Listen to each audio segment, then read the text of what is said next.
let's get disrupted by the insights of Mr. Eduardo Mapa Jr., the founder and of the Castle by the River, a digital transformation consultancy. Thank you for coming, Ed. Thank you. I'm glad to be here. Weather. Oh yes, I'm used to that already. Okay, so our discussion would be on digital transformation. But before we do that, what caught my interest is the name of your digital transformation Right. agency, which is Castle by the River. What's the inspiration behind that? Okay, not many know that my middle name actually is Illenberger. And when you try to look at the meaning of Illenberger, particularly as what my mother used to tell me, in Germany, in a certain province in Germany where we came from, it is actually Illerberger, which is basically Castle by the River. Oh, interesting. And the reason why I chose Castle by the River, because I believe in my experience in digital, there's a need to romanticize digital transformation. Primarily because when you start talking about digital transformation, a lot of my clients get blocked off with the techno jargons.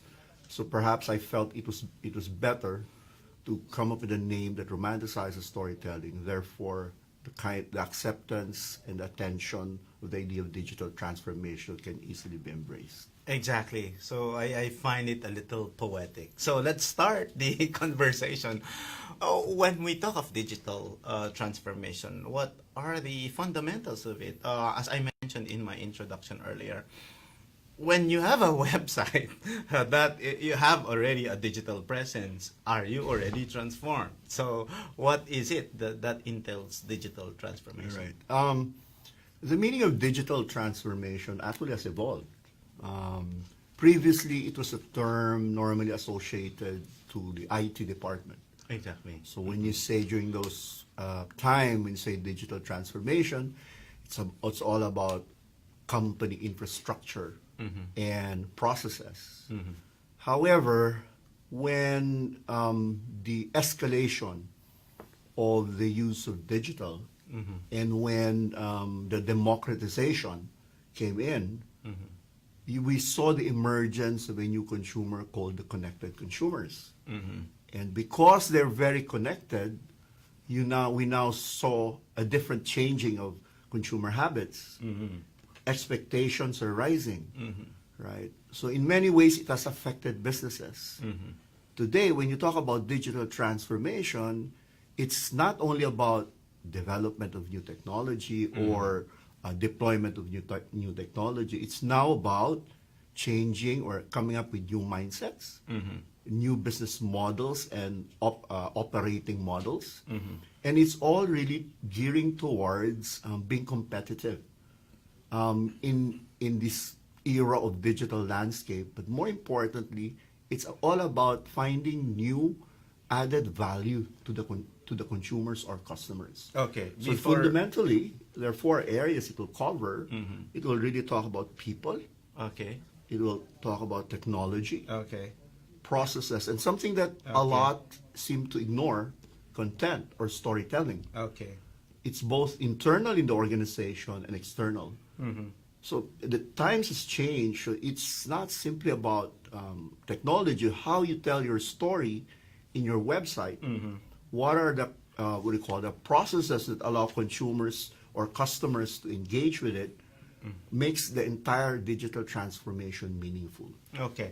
So before I ask you about the elements or the characteristics of these four elements that you mentioned, I'd like to go back to what you mentioned earlier about, you said democratization of ideas. Yes. Do you mean about people, anybody now can just send their, or they are basically their own broadcasters, and then that anybody can now have access to data, and like before that there has to be a media entity that will somehow repackage that information before it sends out. Yes. And the other thing that I want you to clarify is how can you define that connected consumer? If you have a Facebook, is that already would that mean connection in being a connected consumer? connected consumer isn't simply just about broadcasting or touch points. Okay. The connected consumers are also meaning I want to know more information about the brand or company or services, and they want it quick. With the explosion of mobile devices, that actually changed the entire paradigm. Yes, correct. Now, there are even such thing as micro moments wherein consumers, as they look at their mobile devices, they want information quickly, and they want simplicity, and they want to engage with it. How you tell your story in those the way you touch it also matters. So it's not simply having a website, but you'll have to ask yourself, what do you want to do with the customer or the consumer? Because the consumer today are very impatient. Correct. They demand information, and the moment they don't get in those necessary information from you, they log off and they go to other businesses. Then it becomes highly competitive. And the whole task of digital transformation is to prepare a company to be competitive in this landscape by also not only talking about technology, it's also about culture. You know, the way things are shaping. Consumers are moving into the sophistication of digital faster than companies. And what's happening is you're getting some tension points from legacy companies who's been in the business for about 50 years and the so-called companies born in the digital age. So there's a transformation in each, and it's up to businesses to be at par, at the very least, be mindful on how you're going to take the transformation. I'd like to go back also with what you described earlier as how the times when the customer gets unsatisfied, Yes. or he or she cannot really get what she or he wanted. So is that the how can you describe today's customer experience? So what kind of customer experience are customers now demanding from businesses? Well, customer experience has also evolved.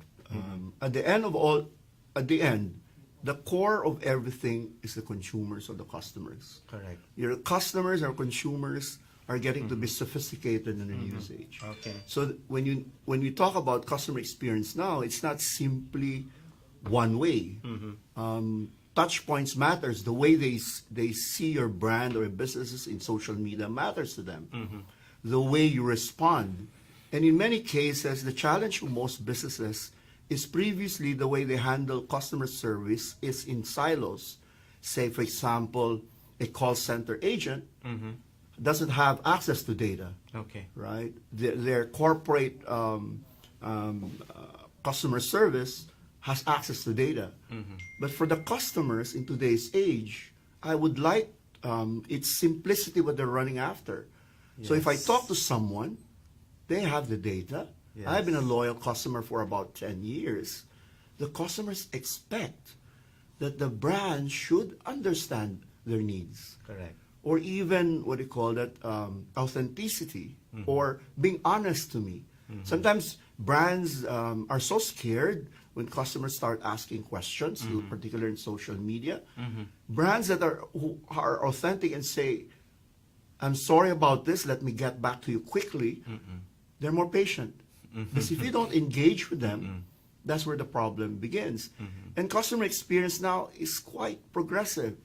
You know, with the age of mobile devices, how smartphones are getting to be more technologically advanced, they want connection to be immersive. That's why now we're seeing the rise of VR and AR. Yes. The closer you bring to them the experience, the closer you connect to them. And these forms of transformation do reveal that there are business results in that. As a matter of fact, Altimeter, which is a global research agency, was tracking on how companies would, let's say, progress. Companies who are into digital transformation and are doing it right, even signified that they have experienced increase in market share. Oh. They've also experienced a high level of engagement among customers. And what does that mean in business? The more the customer is engaged, the more you connect with them, then customer revenue increases. But more importantly, it's also about operational efficiencies. Right? We all know that in other corporations, they're even saying, perhaps it's not all about office space with all this traffic and everything. Perhaps it could be work from home. Operational efficiencies is one of the benefits and byproduct of digital transformation. Now, going back to what you mentioned on the elements that you have, I think you mentioned people, technology, processes, and content. Yes. How are these four elements work together? What is the most important, or if they're all equally important, how is the interplay between each? And if I am a CEO and I want to digitally transform my company, should I look at this on a holistic approach? All those four elements play an important role. They are in many ways connected. But what is key is what is your transformation agenda, Okay. right? The transformation agenda becomes your direction on how you want to transform. For example, when we talk about Netflix today, we know it's online video streaming, right? Okay, It's correct. content streaming. But previously, that wasn't the case of Netflix. Netflix was a distributor of DVDs and VCDs, right? Somewhere in their journey, when they realized that their category and their business are being affected because of the rise of technology, they did their own transformation agenda. Okay. And with a certain path to go about it. Okay. So crucial is what do you want to transform? But are there, like say, for example, in this case, in the case of Netflix, was there a study that mentioned where your transformation agenda would change? When was the time when they felt that the products that they are producing or distributing or marketing is no longer relevant, and they have to shift? Was there a study?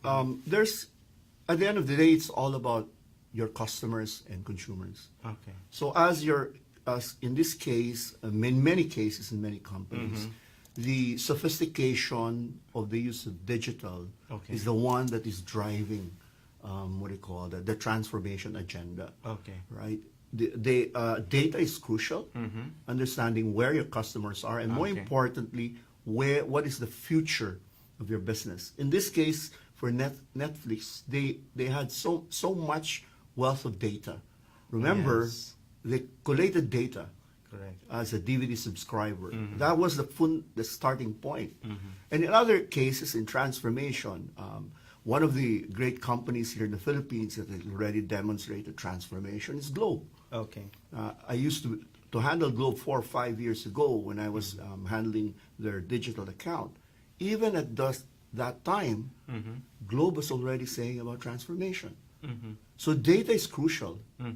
And based on the data you see and the way you understand where the category is heading, you start building a transformation agenda and you start building a roadmap. In most cases, the initial tension point is actually people. Okay. How can the people who have been in your company for about 15 years, 25 years, how can they adapt? More importantly, it's not just being a digital consumer, it's being a digital marketer. So skill sets matters a lot. And at the same time, there's such thing as experimentation, trying to understand. But all this is all about transformation agenda. Where do you want to bring your company? What do you want to transform? And you also have to invest on pivots or experiments in order to gather data, right? So it's an entire journey. But what matters is the crafting of the agenda and embracing the fact that one, customers are changing, the landscape is changing, and you need to start embracing it. Now, how you prioritize it, whether you want to go from a process standpoint as a starting block, or whether you want to immediately just have a website and create content, it really depends on where your company is. I have a client in China, which is the third largest fast-moving consumer goods in China. their issue wasn't about first transforming their product, right? They do have some innovation to the product. Okay. But one thing they realized was that they haven't been connecting to the younger generation, because the way they were marketing it was the way they were marketing the fathers and the mothers. Okay. So It's a baby boomers. yeah, the initial transformation step was they realized they need to quickly adapt to their storytelling. So the first step needed was immediately shift the way they market, and to think China is the world's largest digital market, Exactly. right? Yes. So it's not a matter now of I have to use technology in manufacturing to start my transformation. What they realized was I need to catch up with the younger generation. So it became a skill set orientation and evaluating their channels. But mind you, that was just the first block. They do have other transformation agenda in mind. But they realized that was a starting point. So it does not necessarily mean I need a website immediately. It's where your brand is sometimes. And as you mentioned, it's really understanding your Yes. market. Yes. But related to that, my question is, of course, you have your transformation agenda, a digital transformation agenda, but before you can do that, you have to understand your market. Are they also embracing digital technology? Right. Are there areas or industries where digital transformation is not yet appreciated? Or is it now the time to say that if you are not into digital, you're going to lose it? Right.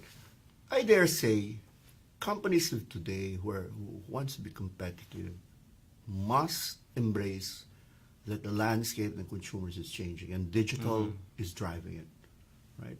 How you see the journey towards that, that's where the planning comes in. For example, there are cases like, let's look at Chris Aquino, Okay. right? Chris Aquino is a TV celebrity, right? And somewhere in point of her time, she decided to lay off.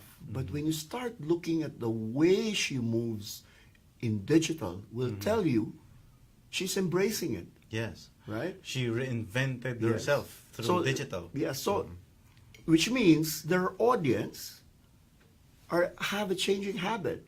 So they're familiar in watching YouTube, right? So the brand might remain. So the brand is Chris Aquino, but looking at it, she understood that her consumers are changing, Yes. and she's now like the Oprah with using digital assets. Similarly, even TV brands of today, Yes. like in this case, this broadcasting Exactly. station, the fact that you are live streaming Yes. is already a validation that you understand that your audiences are changing. Exactly. So it's not only they're not just on their TV sets. They can watch the show anywhere, anytime, and that's the reason why we give a lot of emphasis to mobile broadcasting. Yes. There are a lot of questions, but before Mr. Ed Mapa answers them, we have to pause for a break. Open for business. We'll be back. Stay with us.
We're back on Open for Business. With me is Mr. Ed Mapa, head of a digital transformation agency, Castle by the River. Ed, okay, I am a businessman now, and I would like to start, doing digital transformation. What about costs? Will it impact so much in my bottom lines? Right. That's a question a lot of my clients are also asking me. Okay. Digital transformation should be seen more of an investment, first and foremost, rather than a cost. Because the same way when you do marketing, you do research.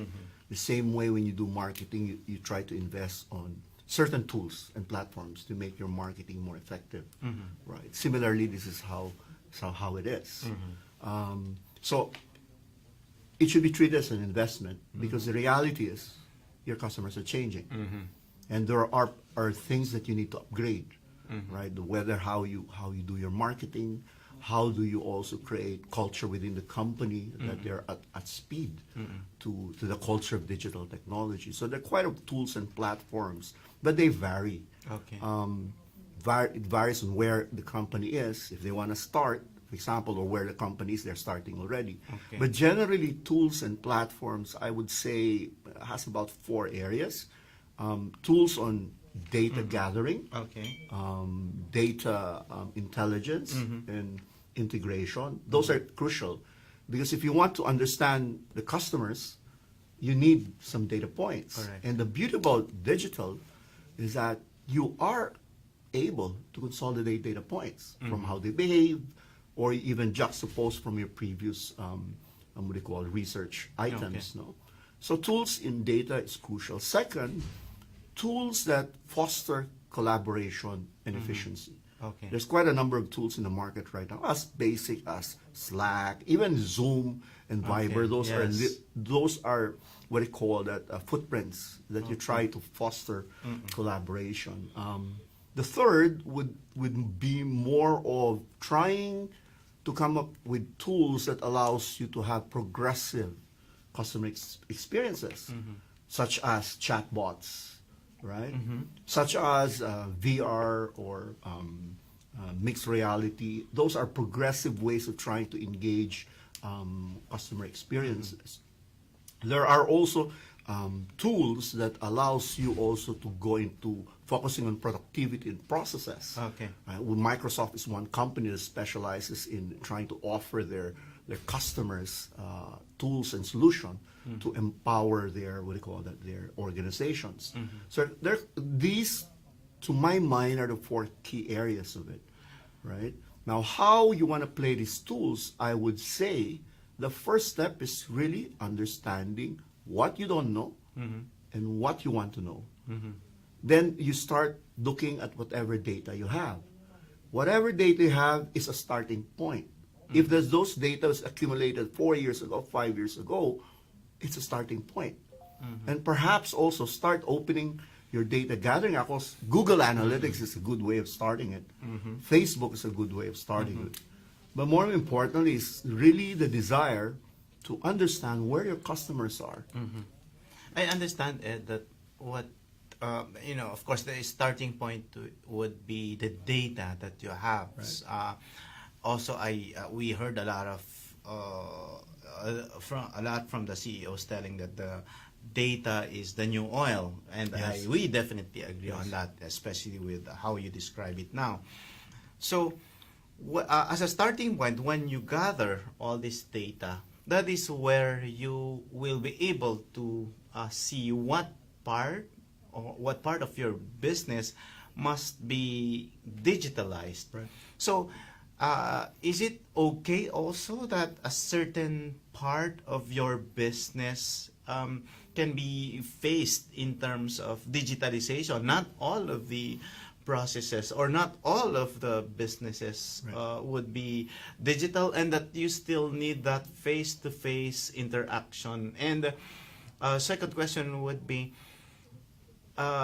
although you mentioned the cost, that there are a lot of tools, are there also tools that are easily available? Like, for example, we see a lot of, mentioning about Google and Facebook, a lot of these tools are free. All you have to do is, just have an account and that's it. Is this the way to go? To also initially tap what is free out there, and then you go into the digitalization as soon as you have all the information, from these analytics.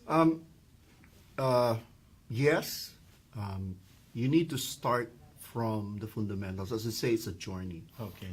The moment you understand what your transformation agenda is, you start, going through the journey. So, obviously, the first step in your journey is implementing what you can implement. Okay. Right. So that's normally a lot of companies currently are moving into that phase. Right.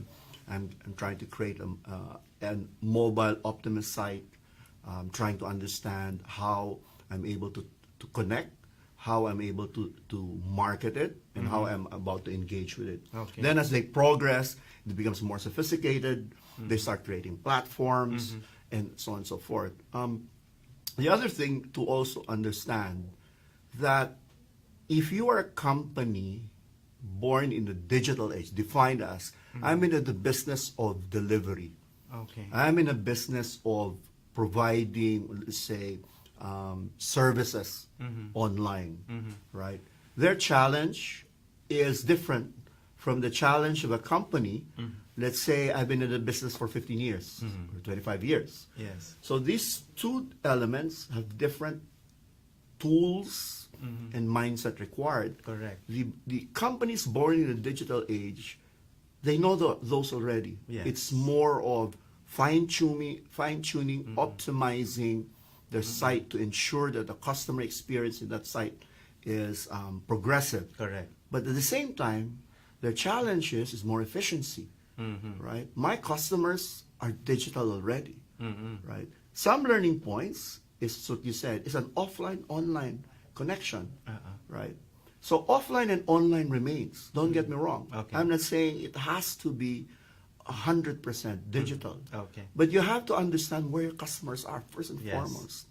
If your business is purely in the space of online, Okay. similarly, for example, Netflix or video streaming is purely online, Exactly. right? Then the way you design your, transformation agenda as you progress is focusing on online. Okay. But at the same time, you also need to understand where their touch points is. Right. Right? So offline and online still exists. But the way you focus it really depends on your customer. For example, as a store, a retail store still needs, to my mind, still needs an offline experience. Right? To what percentage of that is offline experience really depends on your customer base already, right? Even in China, with the e-commerce, literally people are doing online ordering and delivery. There's still a role in their offline. Yes. It's like some of them use their stores as a display rather than a purchasing As a transaction center. Yes. Correct. Some of them even use offline space as their space for inventory and the way they manage logistics. So offline and online remains, but the entire experience is really driven out of the sophistication of use of digital. Very interesting, Ed. So, in your consultancy with various industries, various clients, have you noticed a trend already on what industries or sectors approach you for digital transformation? What specific products or services they offer? Is there a trend who's really aggressive in going towards digital? The retail business is quite moving into that. Okay. I mean, I have a friend. Okay. He's about 30 years old. Okay. He went into the business of salon. His wife went into salon. Okay. But one thing he realized that he has inventory of products that he can go online. Okay. The name of that company is Hair Manila. So what he did, and a young entrepreneur, he's now doing offline and online. He has successfully understood to a certain level the demands of for example, shampoo that you want, example, white hair and grayish hair. So he's combining it both already. Okay. And there are many cases already. We've seen that Instagram, right? You've seen Instagram influencers that display their what do you call it, their products, and they go online. Retail clearly is one category. I see the emergence of it. The second emergence I also notice is I call digital assets. The thing about us in the Philippines is we have done, many has done websites, right? Correct. Website, Facebook, blah, blah, blah. And to a certain extent, they have so many content, but they don't know how to monetize it. Right? That is true. Yes. There is now an emergence of so many assets in the space, but they realize is what do I do with it? Correct. Right? So I see that potentially that emerging trend. The other thing which to my clients are curiously asking is the experience. Correct. Right? How do I go into an omni-channel experience? Right? So there I see marketing is fundamentally how do I market, how do I make an omni-channel experience is one category that is across most of the brands. Second is e-commerce, Okay. right? Particularly young entrepreneurs that are already, what do you call that, bold enough to go into it. What they need now is counseling, not like the traditional or legacy business, more of, sir, how do I maximize it? Sir, how do I mix it with offline and online? The third part, which I reckon will really create traction, is digital assets that you convert to new revenue streams in the world of digital. For example, How would you call that? I call that asset monetization. asset So, for example, monetization. I am a businessman. I have a warehouse. Okay. It's not delivering me the revenues, Okay. right? I have attempted to come up with a website. I have a sizable number of traffic, but it's not delivering the numbers, what they do. So what they need, because a lot of Filipinos right now, you have websites, companies have websites, right? As you can see, the traffic has been moving, right? Yes. The Yeah. challenge is how to monetize it. I'll give you an example. My mom has her own blog, Okay. right? She told me and asked me, How do I son, get paid? how do I get monetized? Okay. You know, simple blog sites. How do I monetize? Yes. How do I create videos that allows connection to a business? Okay. So they ask, because it's what do you call it? Everybody's a creator, Correct. right? They create stuff, right? The question is, what do I do next, Yes. right? So I see a lot of opportunities there, and I'm already counseling a couple of them. And I think that's the what do you call it? An opportunity in as far as the business is concerned. But going into that monetization, how what's the term there? How generous, like say for example for Google AdSense and maybe YouTube, how generous are they in incentivizing consumers like us who contribute content? How generous are they, or are they scrimping on the creativity by providing us incentives that are lesser than what we expect? Google really tries to encourage democratization. We all know that. Right? Okay. They're encouraging. That's why they have YouTube creators, right? Encourage Yes. that. I think the big players will always continue to provide opportunities for a wider scale. But one thing, if you have a big competitor, there's an opportunity to segmentize.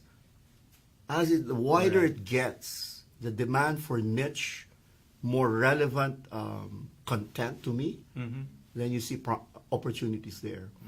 So even what do you call it? These big presences there, I see opportunities on niche, and we've seen it.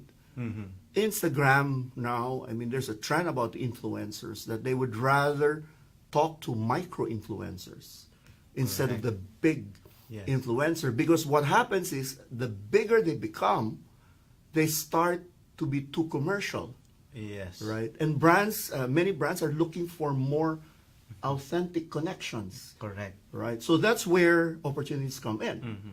And the commercialization of that becomes more open, Mm-hmm. right? I might have only, say, 100,000 followers, Mm-hmm.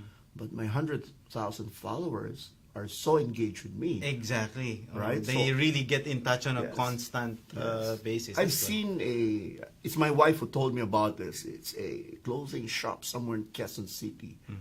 And she told me, Papa, I love the bag, right? It's a very simple-minded store somewhere in Quezon City. I forgot the name of the brand. And she realized she's not the only one.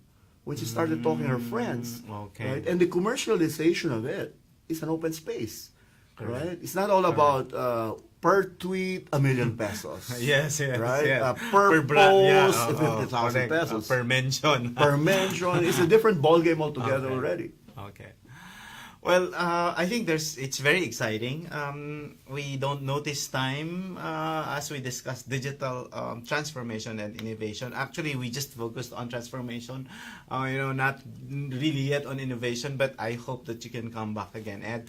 But I think my last question would be, how will digitalization impact to workers? Are we seeing more of the people and more of technology?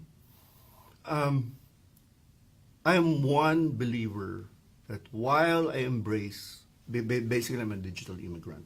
Okay. I was born in a different age, right?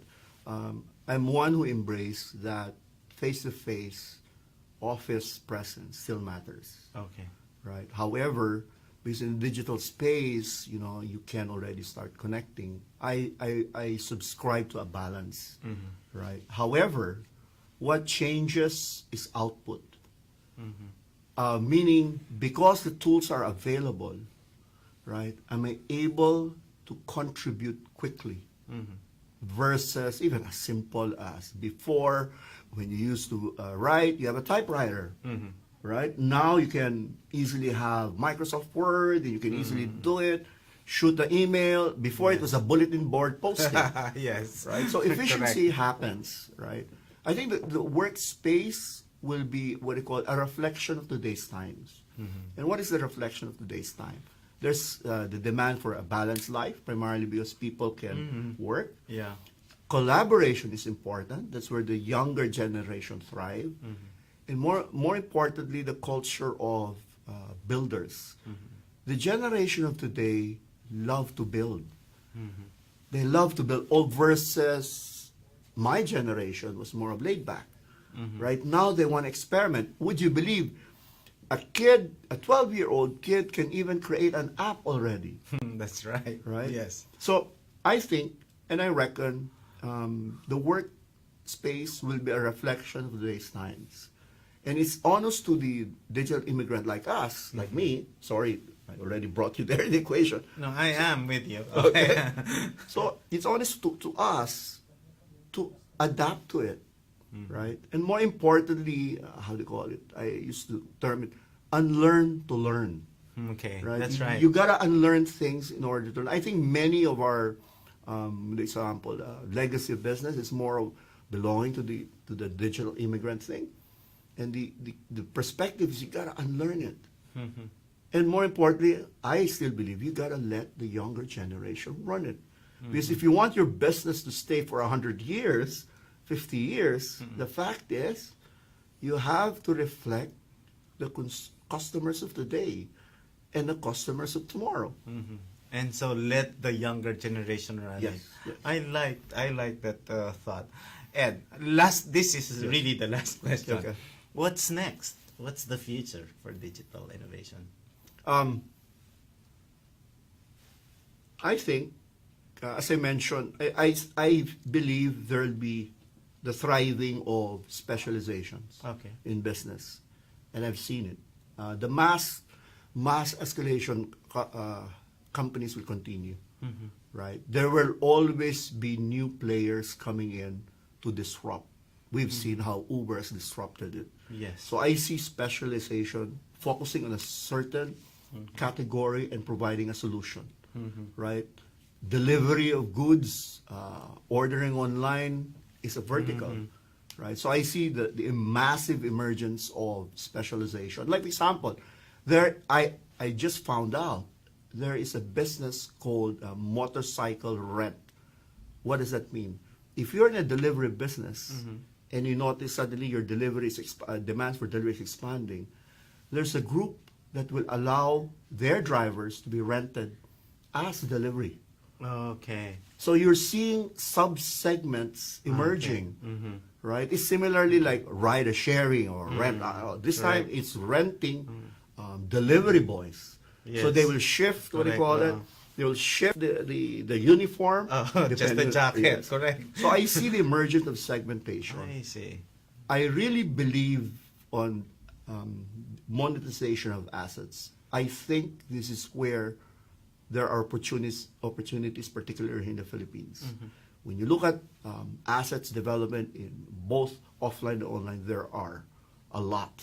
The challenge is how do you monetize it? How do I put it in digital? And lastly, and I said this last year, I was the chair of the Digital Congress last year of the Internet Mobile Marketing Association of Philippines. I said, and I'm a believer, that when it comes to storytelling, it's immersive storytelling that will drive it.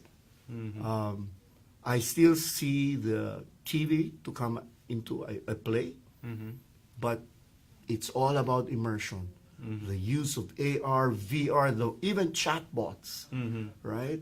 The more I engage with them, it's all about immersion. And customers and consumers are wanting that.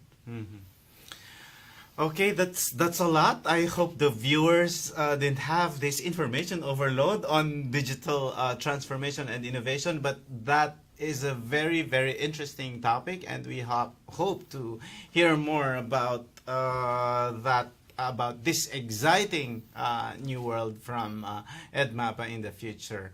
Thank you very much, Ed, for coming. My pleasure. Even with this weather, you Yes. arrived here. My Thank you pleasure. very much. And Open for Business will be back. Stay with us.